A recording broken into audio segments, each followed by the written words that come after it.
Question right here for Coach Marshall. Gregg, what do you remember about John Brannon from the Marshall days, and did you have him pegged as a coach at that time? John Brannon, very, very hard worker, number one.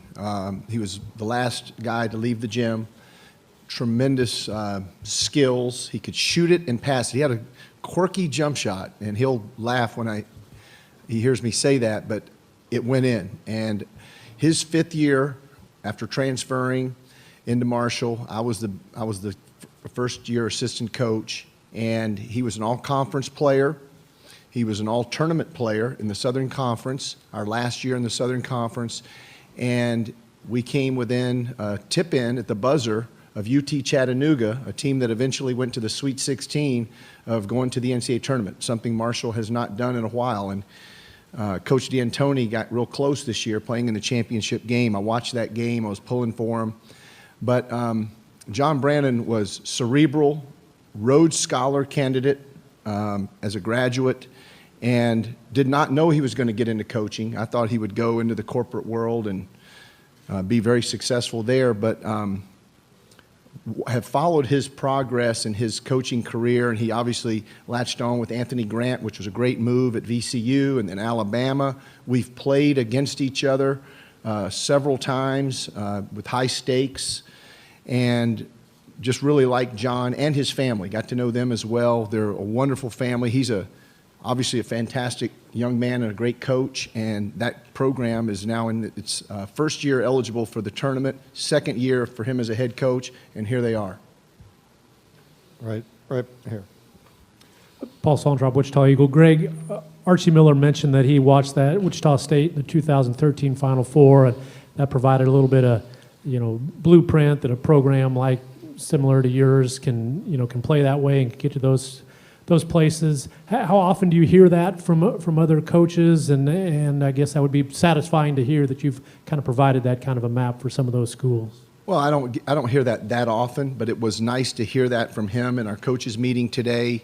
And this is a guy who has been inspirational in his own right. He was an inspiration to play in the ACC at North Carolina State. As he's not the biggest guy in the world, but his heart and his talent or supersede his size, and now he's doing it on the coaching level. So he's obviously been an inspiration to others as well. It's nice to hear him say that.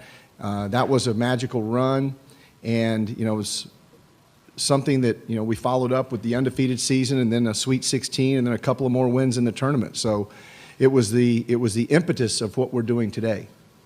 Andy. Gregg, Cal was just here and said that the selection committee did the best job seeding he's seen in the last 8 years. What do you think?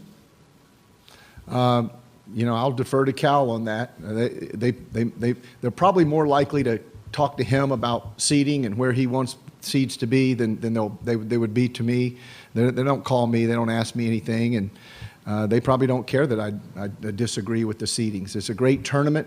I'm kind of used to the short end of the stick, if you will, on the seedings. But that being said, we usually wear the dark uniforms, and we've won 9 games in the last 4 years. So as Connor mentioned, we're going to play great teams in this tournament regardless of where they seed you. I've enjoyed watching the games today, and there's been some great games with lower seeds either coming close to winning or winning.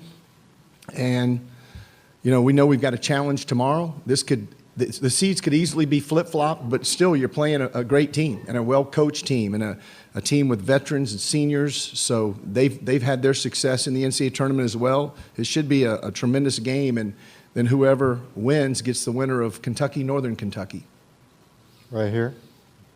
We had 2 right here. Jerry, yeah. Jerry Tipton, Lexington Herald Leader. How big of a wave of momentum are you guys riding into the tournament? Jerry, I think we're playing very well. I don't know how 11 days, maybe 12 days since we played on Sunday and our Valley Championship on CBS 2 Sundays ago. What's that going to be, 12 days now? We've tried to keep them fresh mentally. We've tried to give their bodies some rest physically. But in the end, we haven't played anyone else for 12 days. So the layoff it'll be interesting to see how that affects us. I'm not sure. Or Dayton's had some time off too. They probably had a week off. But the bottom line is you got, again, two good teams, and we feel like we were really starting to peak in late February, early March. Hopefully we can carry that over into mid-March. Right here. Greg, you've obviously talked a lot about, some of the scheduling challenges. Archie Miller's had similar problems. Power 5 schools aren't lining up to play you guys. What's the solution? I mean, what should be done to make sure that, we have more of those matchups in the non-conference season? It's a great question, Myron. I think you would almost have to mandate that these Power 5 teams have to play X amount of games on the road.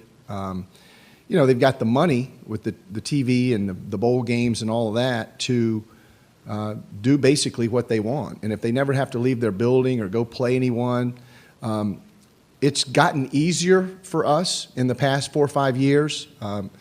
For instance, this year we scheduled Oklahoma and we scheduled Oklahoma State. We're in the Bahamas tournament. Next year we're in the Maui tournament, and we're going back to the Bahamas tournament in 4 years. So we're playing the best that we can, but we would like a few more of those. I sympathize. We play Tulsa home and home, St. Louis home and home.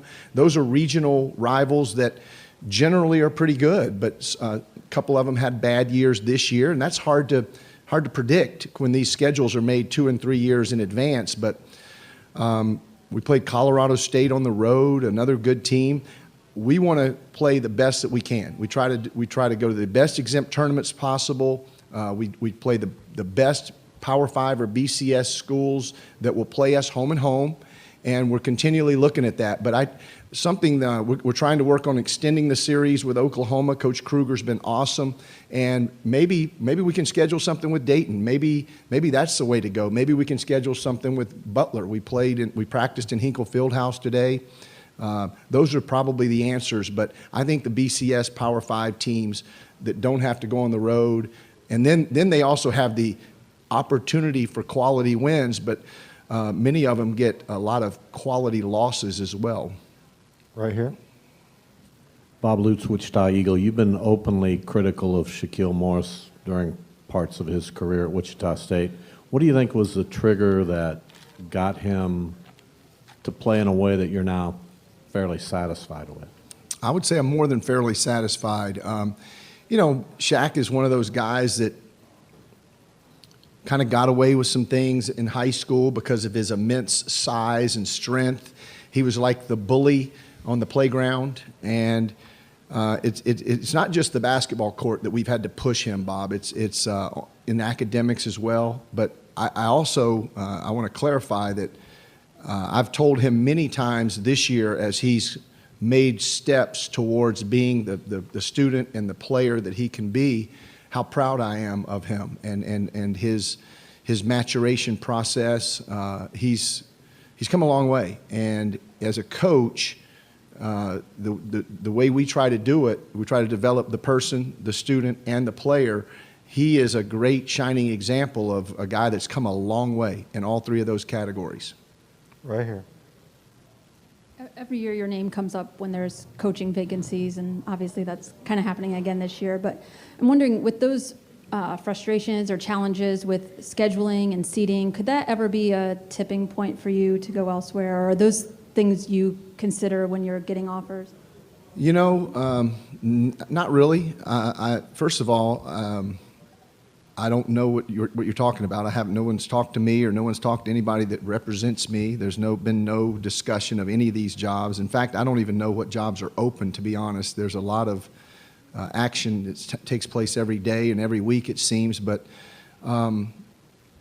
we value the life that we lead, and whether we're taken care of. We've got a great administration at Wichita State.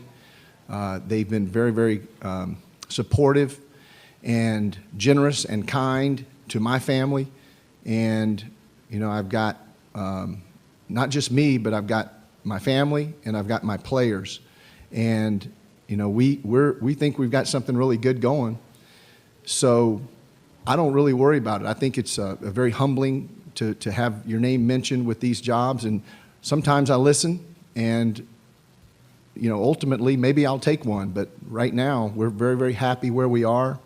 The city of Wichita is a wonderful place to live, and it's treated my family and a lot of people very, very well, and we're very content. But at the same time, we don't bury our head in the sand. I've said that before. And we listen, and maybe there'll be a time for us to make a move, but I don't know when that's going to be. Right here. Going back to the scheduling topic, at this point, I mean, the way that the committee has treated you guys a couple of years in a row, does it become something where you feel like maybe the Missouri Valley is being disrespected, or you guys need to pursue other conference options? How do you think that can be remedied on the league side of things? I don't, that's beyond my decision-making level. That's a presidential deal as far as conference affiliation. I just think there's a little bit of a movement, it seems, by the committee to squeeze out the non-Power 5. I really feel that. I mean, and then if they're going to allow a lot of these Power 5 teams in, then they're going to place them against one another in the tournament. I mean, we're playing Dayton. Gonzaga played. Who did they play? Who'd Gonzaga play? VCU plays somebody. Winthrop played Butler. I mean, it's amazing. South Dakota State. They want to weed out the non-Power 5s as quickly as possible, it appears. And when I left the room, it was Middle Tennessee was up 9 against Minnesota, and there's a lot of quality basketball being played at some of these places, and I'll go a step further. There's a lot of bad basketball being played at the Power 5 leagues. Right here. Greg, can I get your reaction to Dave Stallworth's passing? Yeah, I was going to say something at the end if no one asked me about that, Bob. Perhaps, and I didn't get a chance to see him play for the Shockers, but I did get a chance to see him play for the Knicks. One of the greatest, if not the greatest, Shockers of all time passed away last night. Dave the Rave Stallworth. Our sympathies go out to his family. He was a tremendous gentleman and a true fan of the Shockers. In my first 6 or 7 years as the head coach, he would be at games, just about every game, and as his health started to fail, he was there less and less. And we knew about his illness. We sent a card to him early in the week, and we'll be playing this tournament with a heavy heart because he was a true gentleman and a wonderful representative of Wichita and Wichita State University. Right here, Jerry. Greg, you suggested about weeding out the Power 5, and I'm wondering what is the incentive The to... non-Power 5. I'm sorry. Yeah, big distinction. The non-Power 5, how much of that do you think is wanting marquee teams to more money-making possibilities for TV and the TV contracts?